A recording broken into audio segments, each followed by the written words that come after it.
What's up, YouTube? Tom Sell here. Now, since April's pretty much over, I decided to do my top 10 favorite movies I saw in April. Because April, I thought was a really great month for movies. Whether it's a little big blockbuster or some small affairs, April was pretty decent. Whether it's in theaters or on TV or Netflix or whatever. And anyway, that being said, here's my 10 favorite movies of April. Coming in at number 10 is this HBO movie called Native Son.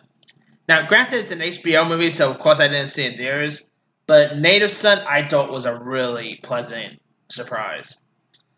I thought the kid from Moonlight, the actor's name is Ashton Sanders. He was terrific in this movie, and it kind of felt like a Barry Jenkins movie in a way, because I don't know, probably because two of the actors have appeared in Barry Jenkins films, so maybe that's why I felt like a Barry Jenkins film. But it's a really decent show. Like in it, Moonlight star Asher Sanders, plays a young African American man who is living in Chicago, and he enters into a seductive new world of money and power after he is hired as a social as a chauffeur for a businessman, and he of course has becomes friends with the businessman's daughter, and something. Well, pretty much. I guess this is a spoiler, but spoiler anyway. But in Native Son, he accidentally pretty much kills the daughter, and so he, of course, hides the body and all, and there's a murder mystery around him. Yeah, it's really intense to be honest, yeah, and I'll be shocked if this don't get some sort of Emmy recognition. I mean, it first got premiered at Sundance with rave reviews, and I was surprised that HBO decided to pick it up. I mean, this certainly felt like it could have been an Oscar contender, but I guess it's okay because it actually felt more like a TV movie than a deer film, so it's cool anyway. But yeah, Native Son was really decent. Like besides Asher Sanders, Nick Robinson from Love Simon was in this. The girl from The Nice Guys, I think the actual name is Margaret Qualley. She was in this. Some pretty good cast members. Yeah, if you guys haven't seen Native Son yet, it's on HBO. I highly recommend it. I think you'll enjoy it. All right, coming in at number 9 is a musical film called Stuck. Now, this movie is pretty much a music film set on a train, on a subway train. It's a really decent little film. It has some pretty good music, not memorable music from Greatest Showman or anything like that. But the music was pretty decent. I guess you could say it's kind of like in the vein of The Breakfast Club, but instead of them being stuck in instead of people being stuck in detention, they're stuck on a subway train.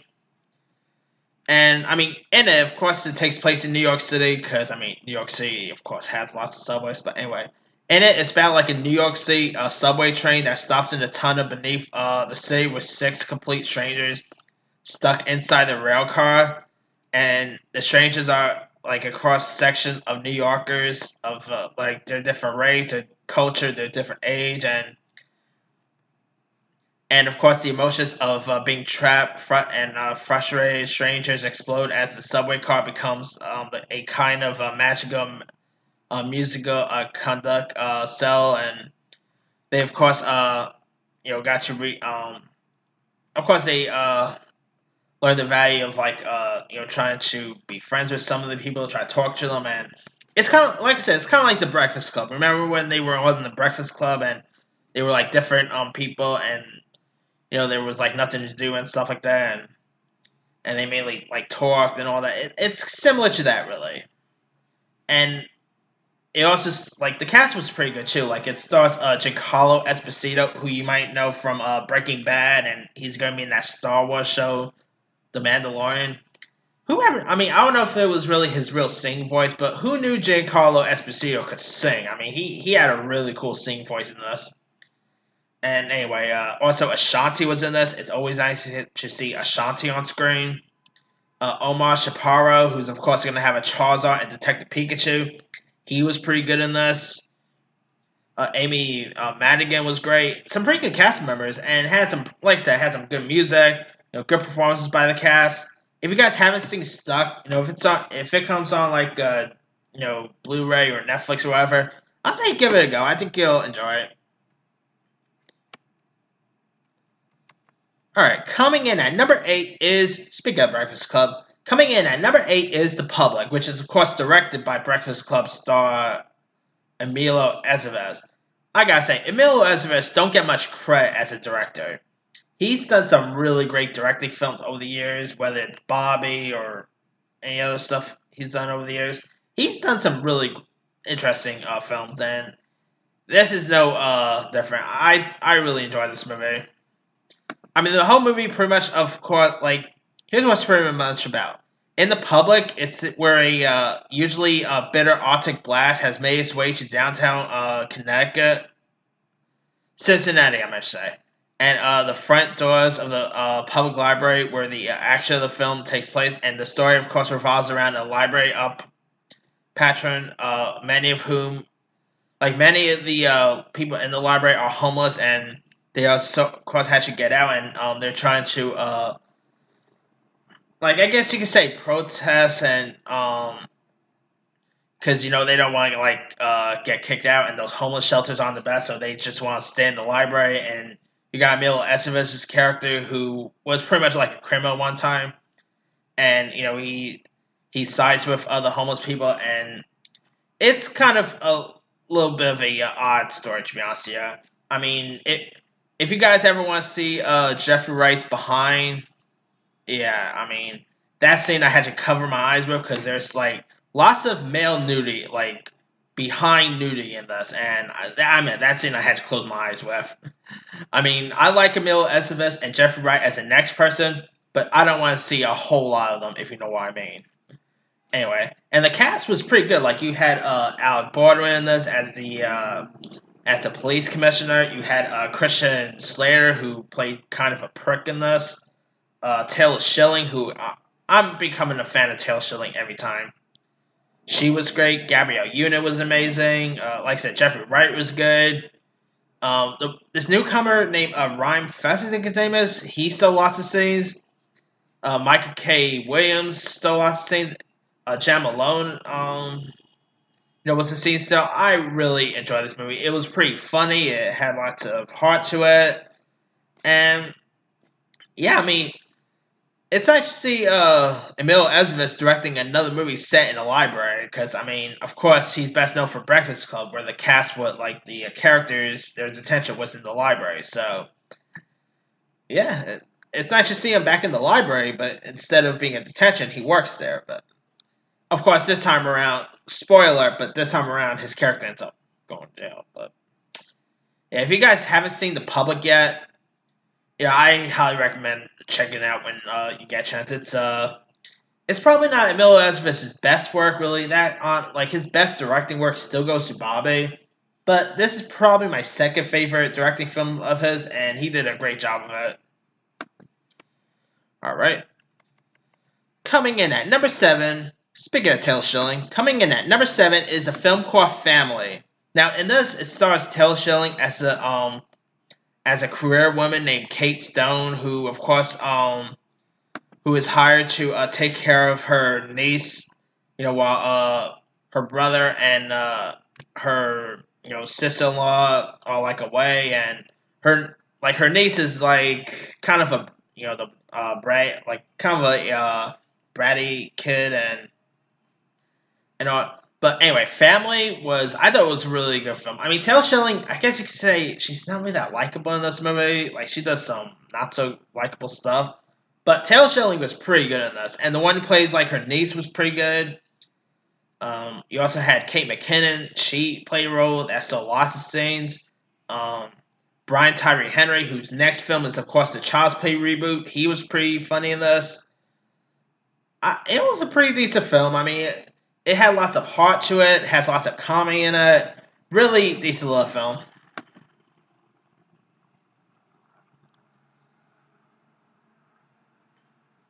And of course, I also like the bond between Taylor Schilling and her niece in this. And their chemistry is really what sells the movie. And yeah, definitely check out Family if you guys haven't seen it. It's a really funny little film.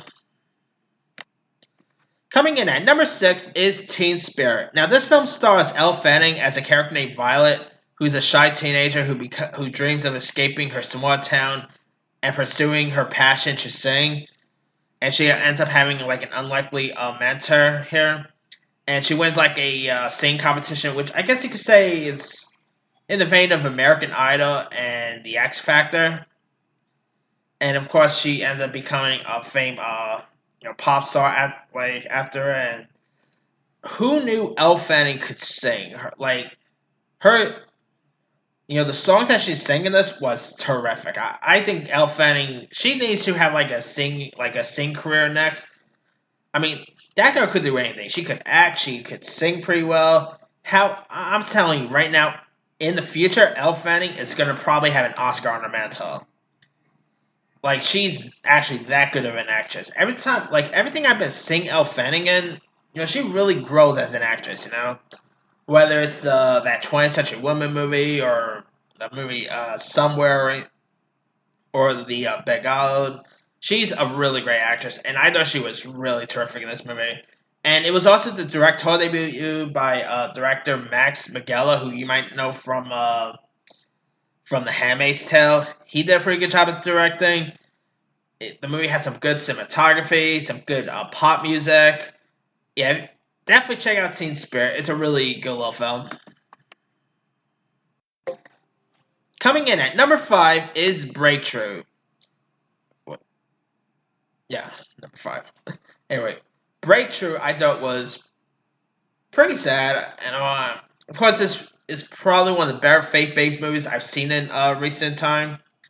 Chrissy Metz, I mean, she was terrific in this movie. The one who plays her son, and the scenes that he was in, he was pretty good in. The actor's name is Marcel Ruiz, and he of course appeared on the short-lived show One Day at a Time, which I still hate that Netflix got rid of that show, but that's a topic for another time. And we also got Topher Grace as the priest in this. Topher Grace was great in this movie. Josh Lucas was terrific. This movie, I mean, it's crazy that this movie is based on a true story.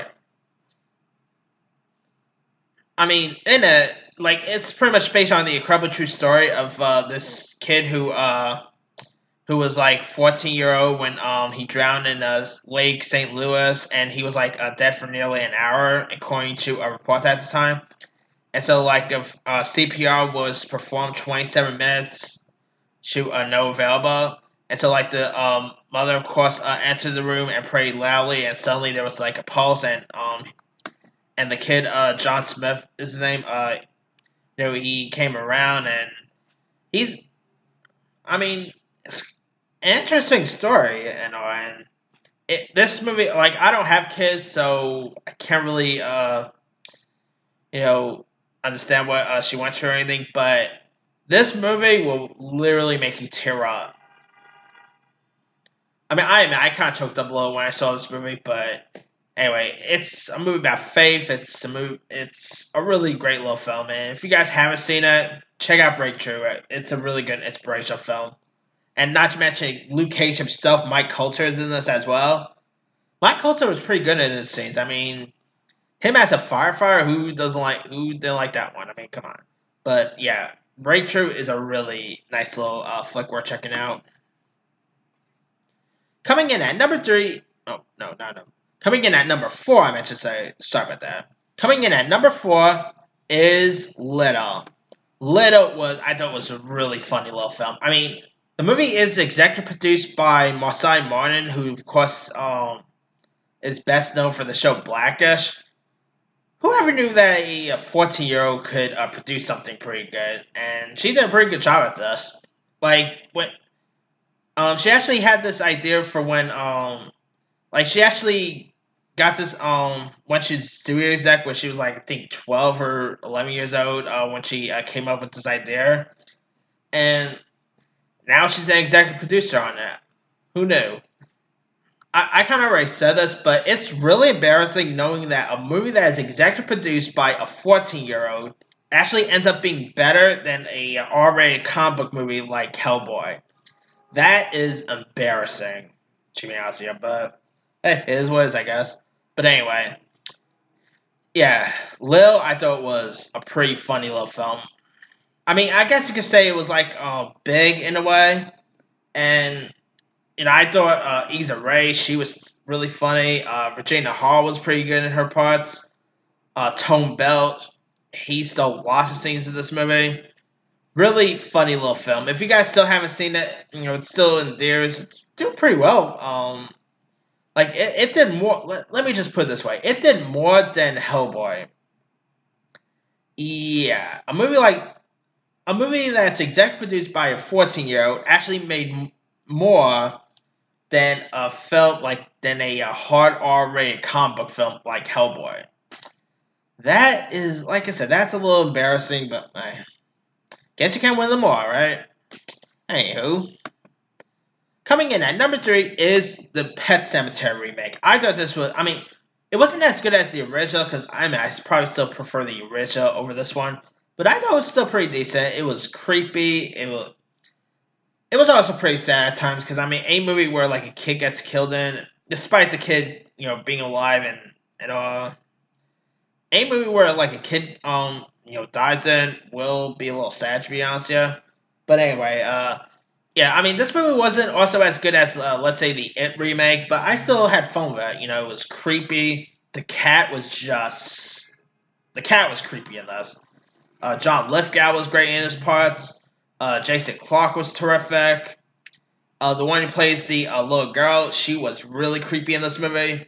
Yeah, I really enjoyed the new Pet Cemetery, and if they announce like they'll do a sequel or maybe like a prequel or whatever, I'll be down to see another one. All right, coming in at number 2 is Shazam. Shazam, I really loved. I saw the movie about twice when it got released. It's really fun. It's funny. Kind of like Lil, this movie is also kind of like Big in a way. And Zachary Levi, he was terrific at Shazam. The one who plays the kid, Billy Bassett in this, the actor's name is Asher Angel. He was awesome. Mark Strong as the bad guy in this. Who doesn't love Mark Strong as the bad guy? Come on. And a few other people like Jack Dylan Grazer. Speaking of it, he stole lots of scenes in this.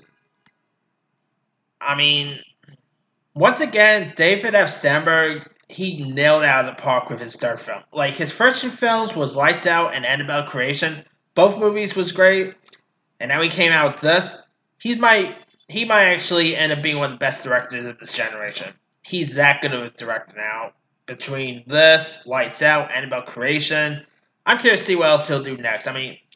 Maybe the Shazam sequel might be next for him. Who knows? But yeah, Shazam is definitely loads of fun, and I'm hoping we get another one because I love to see Shazam back on the screen.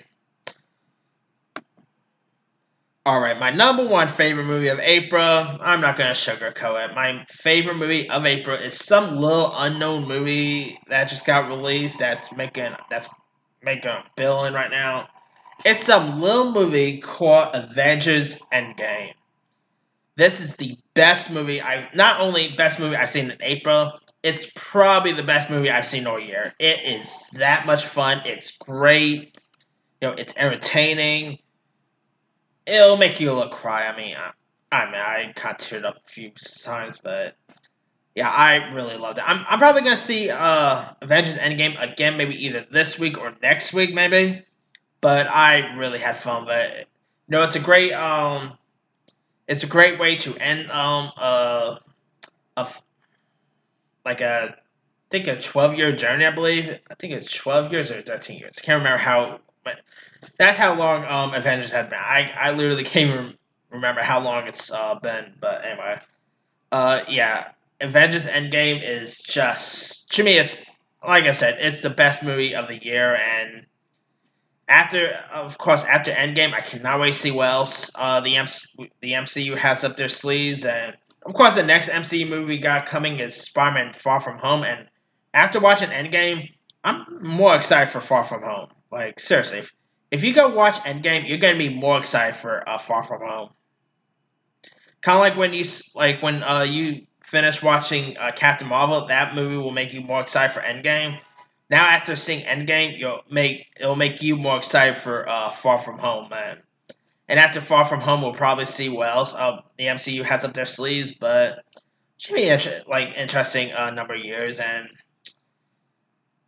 yeah, definitely check out Endgame if you guys still haven't seen it. It's just loads of fun, and I really love this movie so much. But anyway, that's pretty much it. Let me do the quick rundown. Number 10, Native Son. 9, Stuck. 8, The Public. 7, Family. 6, Teen Spirit. 5, Breakthrough. 4, Little. 3, Pet Sematary. 2, Shazam. 1, Avengers Endgame. Now, there's a few other movies I saw in April that was pretty decent. Let me see. Missing Link was actually a pretty good one. I really enjoyed Missing Link. Amazing Grace was good. Speaking of Mark Strong, Stockholm, which also had Ethan Hawke and Noomi Rapace, was a good one. Let's see. A movie called William was okay. Kind of weird, but it was still okay. I can't remember say this, but High Life was okay. Terrible ending, but it was still pretty decent.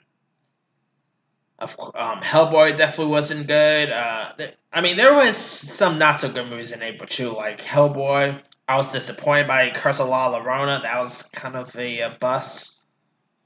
Definitely not the movie After. After is probably on a different list. It's definitely nowhere in my best list. If you guys know what I mean, it's on my worst list. And yeah, don't check out After. After is just that movie is horrendous. But hey, I guess not every movie could be a winner. But anyway, let me leave to you guys. What were some of your favorite movies of April? Drop comments below. Don't forget to like, subscribe, hit that bell for more notifications. This here is Thomas L. signing off.